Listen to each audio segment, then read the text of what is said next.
Good morning, church.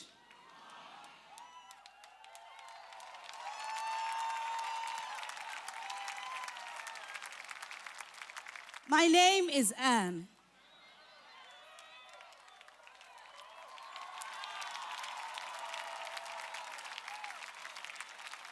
The message you are about to listen to this morning is a revelation from the throne of God.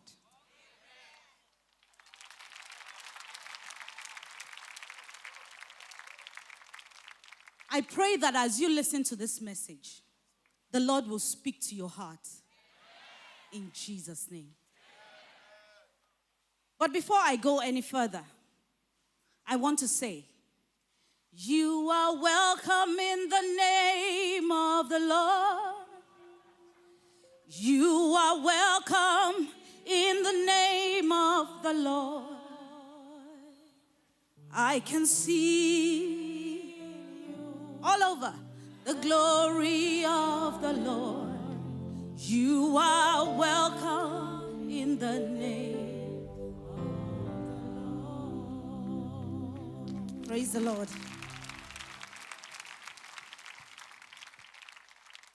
Let us be seated in his presence. I believe you will all agree with me that as humans, perfect people do not exist on this earth. Because I know I'm not perfect. And I don't know if there's anybody here that's perfect. Perfect people do not exist on this earth. Now, we do not exist as perfect people. That is why we keep looking for areas where we can change and improve. To be able to identify and acknowledge these weak areas in our lives is a part of the solution. I mean, knowing that answer, that weakness, will be 50% of the victory. But you see, pride cannot travel this path. Only humility. Why? Pride will never look back to reflect on where it's coming from. The book of Zechariah 4 verse 10 says, do not despise these humble beginnings. In other words, do not forget the place you started. Where would I be? You only know. I'm glad you see through eyes of love a hopeless case, an empty place, if not for grace. Amazing grace, how sweet the sound. I once was lost, but now I'm found. A hopeless case, yes, an empty place, if not for your grace. Hallelujah. Most times in life, when we find ourselves in positions of honor and glory, we tend to forget when. We tend to forget where. We tend to forget how we began. I mean, we forget our planting season. We forget the watering season when we were watering that plant, that seed of tomorrow. But you know what? We never forget the harvest time. This is why some of us will boast about our achievements as if we were originators of our own strength, while others feel worthless because their strengths and abilities do not stand out. As a Christian, when you begin to value your ego more than your conscience, or you place your ambitions above your salvation, you grieve the Holy Spirit with pride. James 4 verse 6 says, God opposes the proud, but he gives grace to the humble. Now the question is, what does pride do to you and I?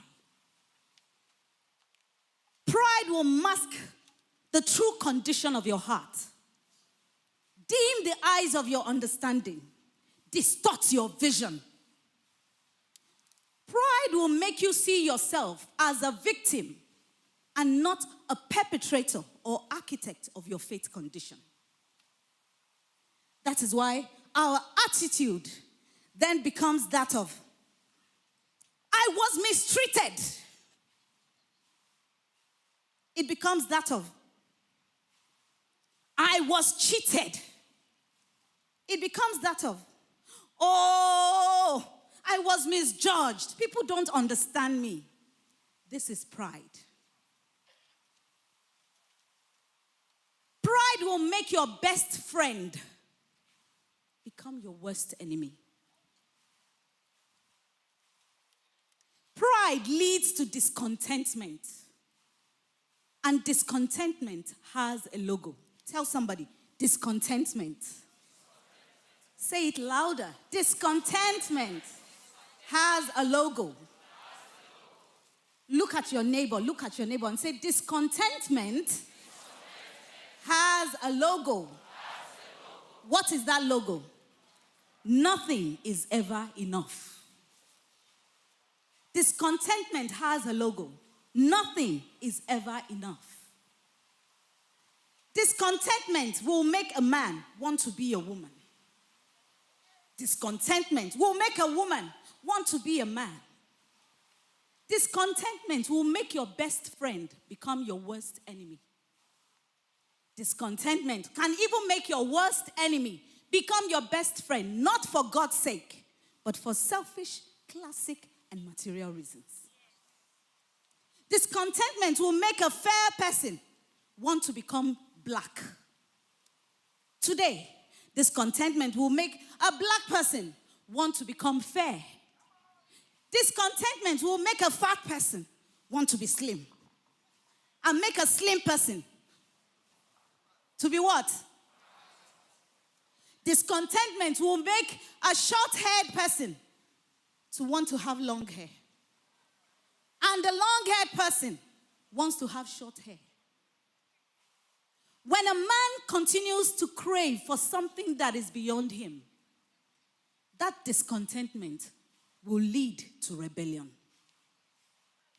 When a man constantly craves for something that is beyond him, that discontentment will ultimately lead to rebellion. And what is rebellion? Rebellion is placing ourselves where God has not placed us. Rebellion is putting oneself in position of God. And you know, God always loves to place us where it pleases him. Look at the book of Jeremiah 29 verse 11. That is a fact and a truth. God said, the plan I have for you is good and not evil. So he always wants to place us where it pleases him. But discontentment and rebellion is placing ourselves where God has not placed us. Rebellion makes us act more like God's enemies than his friends.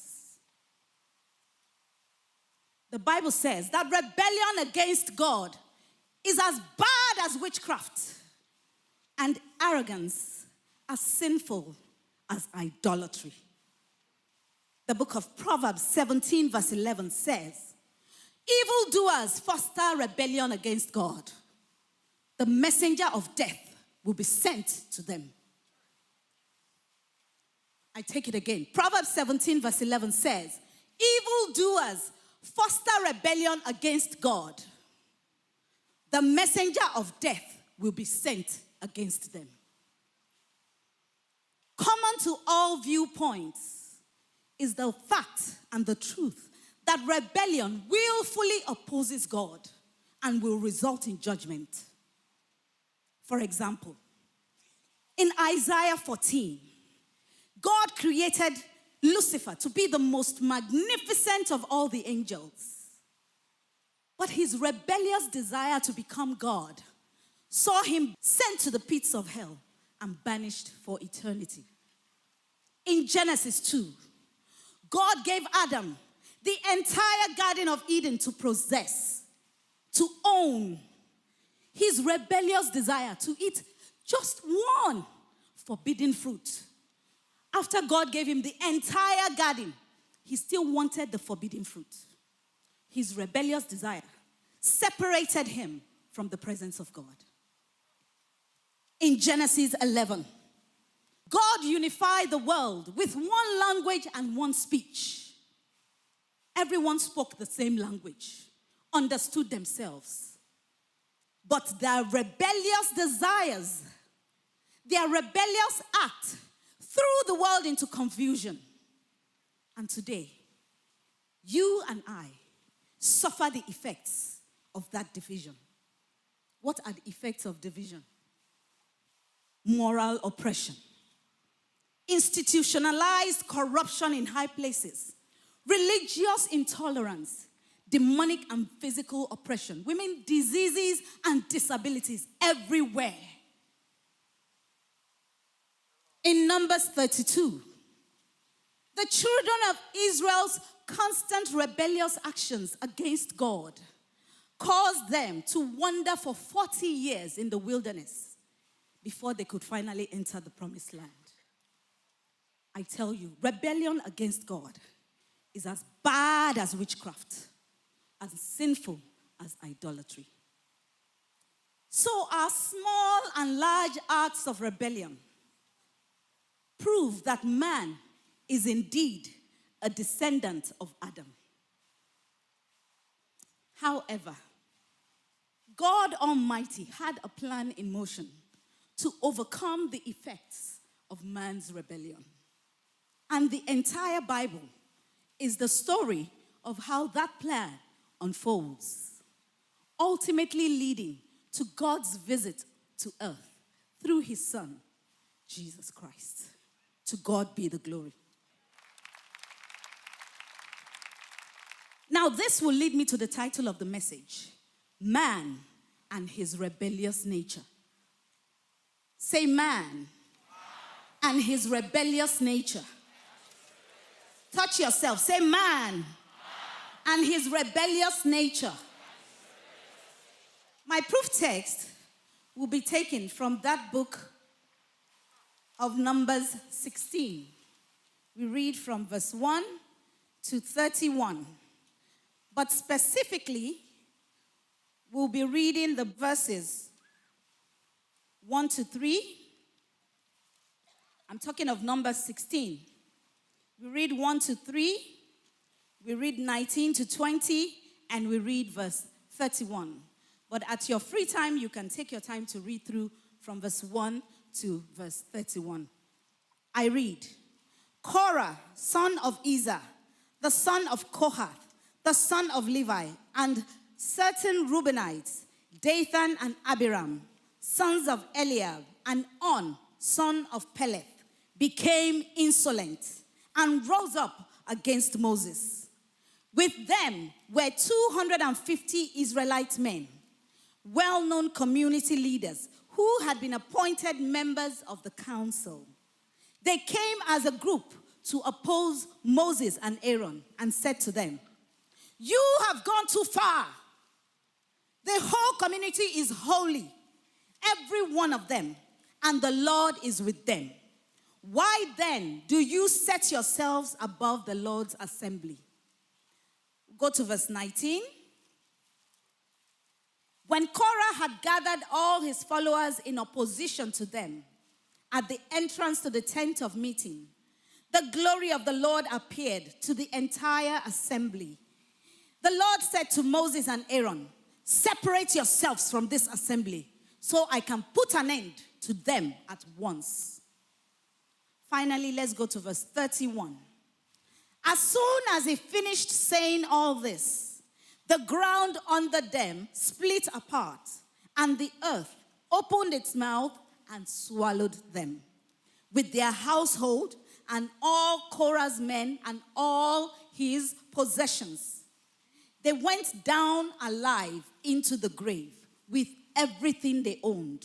The earth closed over them, and they perished and were gone from the community. Glory be to God. The 5 unique temptations of a Christian can be spelled out with 5 words: fear, greed, ego, pride, rebellion.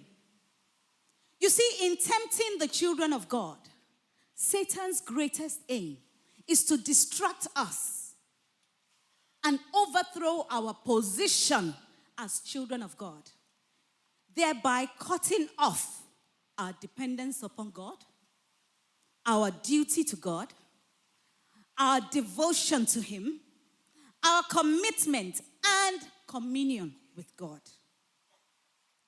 This is why the higher we go, the higher these temptations try to take our time, our mind, our loyalty off our Creator.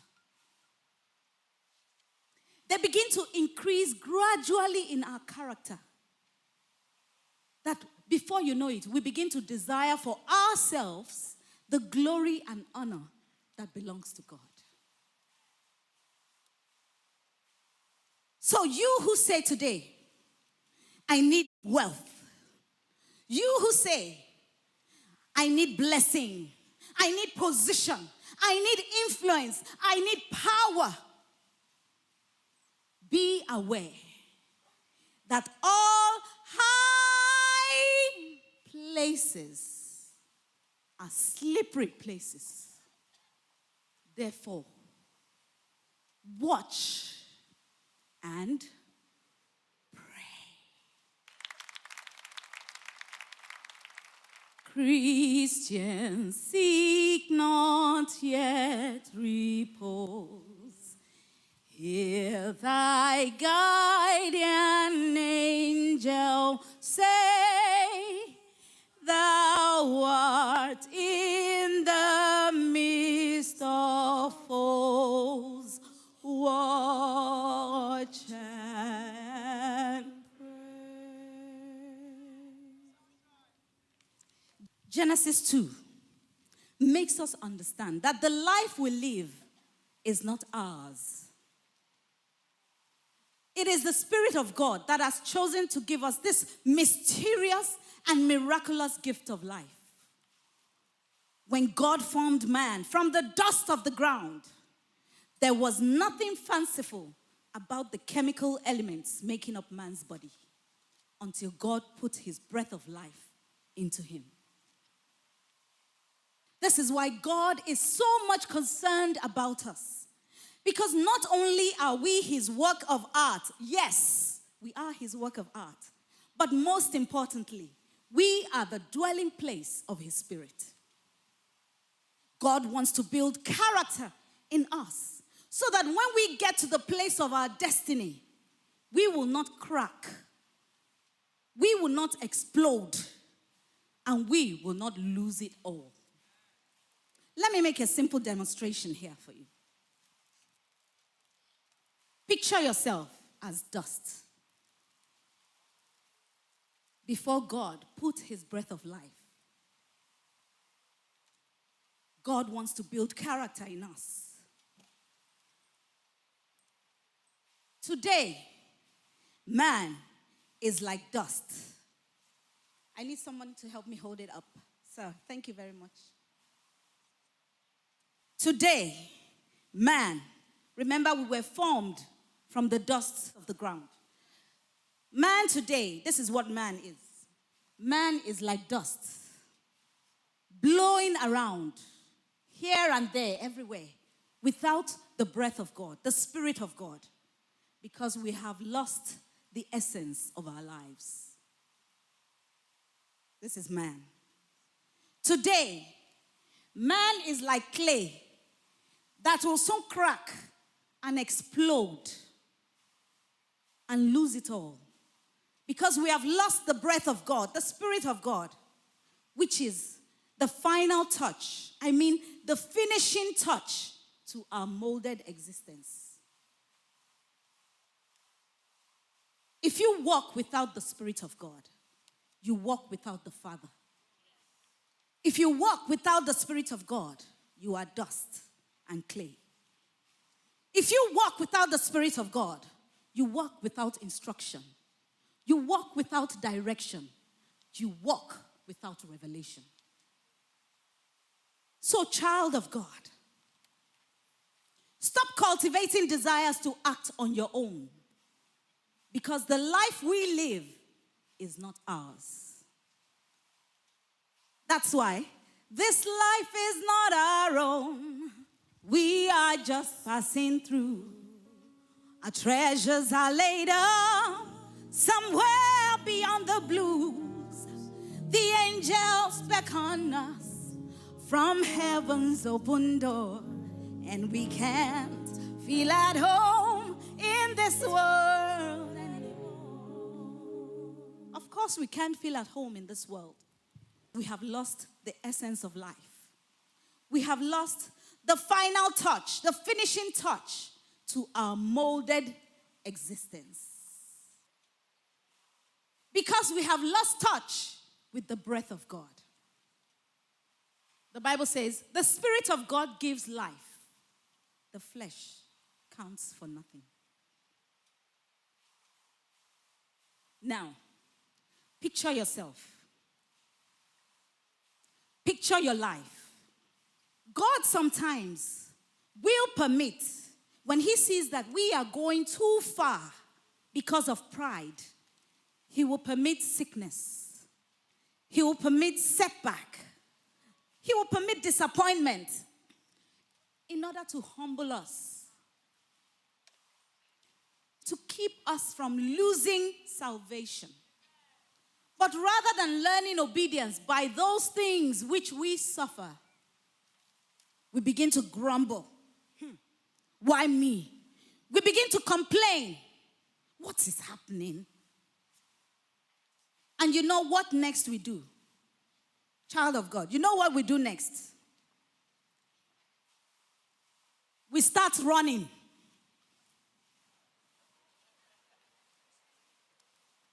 We start running. Running from the very things that is supposed to bring strength into our lives. We start running. Running from salvation. When we accept adversity, enduring every pain, we will learn what we should know, and our grief will turn to gain. What is that situation of yours? You that are complaining, I am depressed, I am disappointed, I am sick. What is happening to me? You look around, no way forward, no way backwards. You continue to complain. Jesus is saying, learn obedience and stop running. Turn back to salvation. Tell somebody, learn obedience. Stop running. Turn back to salvation. Turn back to salvation. Because to learn obedience is to follow God's processing. And God's processing requires commitment. If you need to learn what you should know so that your grief will turn to gain, learn obedience. Follow God's processing. Processing requires commitment. Jesus Christ's objectivity was founded on commitment and genuineness of faith. The day you make a total commitment to Jesus Christ, my brother, my sister, you have declared war against Satan. Ask yourself, have I made commitment? The day you make a total commitment, you declare war against Satan. And you will be tested and tried to be sure that you mean what you profess. After that, commitment will ask Jesus to accept you. And when Jesus accepts you, He will begin to take up your challenges. No wonder the Bible said, Apostle Paul said in 2 Corinthians 12:10, that for when I am weak, then I am. For when I am sick, then I am. For when I am poor, then I am blessed. For when I am lost, then I am found. Let the weak say I am strong. Let the poor say I am rich. Let the blind say I can see. It's what the Lord has done in me. Hosanna, Hosanna to the Lamb that was slain. Hosanna, Hosanna, Jesus died and rose. Come on, give it up for the Savior. Give it up to him.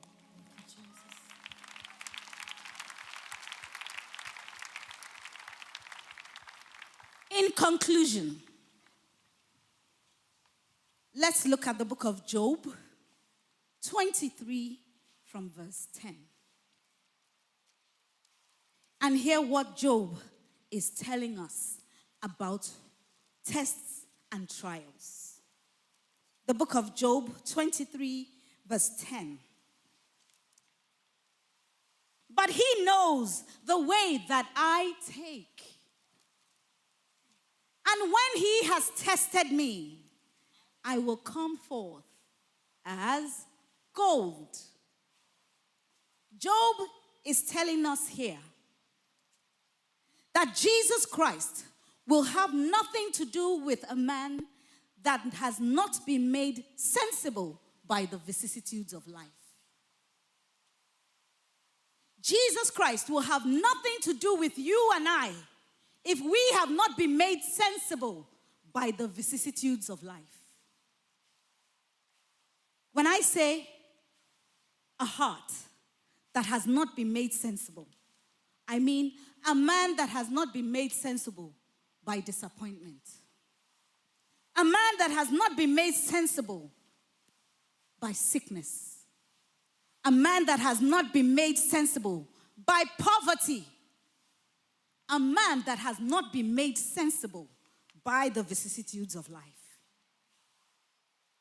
For those whom Christ wishes to admit into the most intimate acquaintance with him, he first makes them sensible to realize how undeserving of his grace they ordinarily are. I mean, those whom Christ wishes to admit, or those whom Christ must admit or adopt into his family, they must first be tested. And some of these tests are what many of us are going through. And we keep crying. We keep wailing. We keep complaining. Battling flesh and blood. Looking for scapegoat. Today you will say your father is the wizard. Tomorrow your mother is the witch. Next tomorrow, my sister is my enemy. The Bible says, what can separate us from the love of God? What can separate us from the love of God? What can separate you from the love of God? Nothing, nothing, nothing, nothing. Nothing can separate us from the love of God. That is why we can boldly sing, I have decided to follow Jesus. I have decided to follow Jesus. I have decided to follow Jesus. No turning back. I love this part. The cross before me, the world behind. Nothing can separate us. The cross before me, the world behind me. The cross before me, the world behind me. No turning back, no turning back. Anyone can claim Jesus is Lord, but that Jesus is Lord must go through tests and trials. The Holy Spirit must confirm it. This is why God has ordered all, that the whole should appear to be of grace. God has ordered all, that the whole should appear to be what? Of grace. This means that our faith, our conversion, our eternal salvation are not mere products of man's natural ability or power, but they result from a union in Christ Jesus through the Holy Spirit. And love is the only genuine principle from which that union can spring. Let love take precedence over all. Child of God, if you have not learned to treasure God, if you have not learned to value his prophet, if you have not learned to appreciate the life God has given you, then you are one with a rebellious spirit that is in conflict with everything around it. You are a rebellious spirit that is bound, burdened, and most of all, useless as an instrument.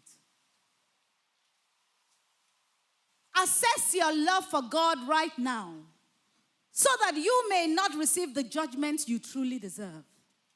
For God is merciful. He can withhold his punishment from us because his mercy drove Jesus to the cross for our sake. Repent and become committed to a new way of life. A new way of life from disobedience to obedience. From unfaithfulness to faithfulness. And from doubt to faith. Return back to salvation. If you say this prayer we're about to pray now with me, and you mean it from your heart, it will be a soul-saving and life-changing prayer. Let's bow down our heads and pray. Ask the Holy Spirit to cast out of you every spirit of disobedience. Ask the Holy Spirit to cast out every thought that stands against God's will and purpose for your life. Ask the Holy Spirit to cast out every spirit of rebellion in your life. Remember, rebellion is as bad as witchcraft and sinful as idolatry. Rebellion makes us God's enemies than his friends. In Jesus' name we pray. Amen. Viewers all over the world, anywhere you are watching us, I know that this message is right now at the center of your heart. So therefore, ask God to give you a willing and obedient spirit to be able to follow him day by day and hour by hour. Ask the Holy Spirit to take more of you and give you more of him, because we know that this message is at the center of your heart. So ask Jesus to give you a willing and obedient spirit. A spirit that would defy the voice of disobedience. In Jesus' name. Thank you, Lord.